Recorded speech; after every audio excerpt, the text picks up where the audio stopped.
بيكم. اليوم نقدم وصفة سهلة وسريعة وصحية، الباذنجان بالطماطم والثوم والجبنة الموزاريلا في الفرن وبدون آلية. نبدأ بتقطيع الباذنجان إلى نصفين ونشرحه من الداخل بالسكين بهذا الشكل. نرش عليه الملح وزيت الزيتون ليعطيه طعم طيب. نجهز طاجن الفرن ونرص الباذنجان وندخله الفرن.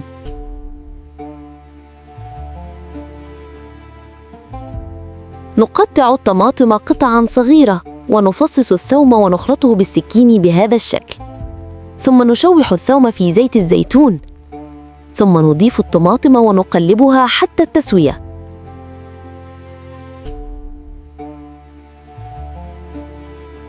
نضيف الملح والفلفل والبهارات حسب الرغبة. نخرج طاجن الباذنجان من الفرن بعد الشوي ونضيف إليه الطماطم بعد أن تسويتها بهذا الشكل.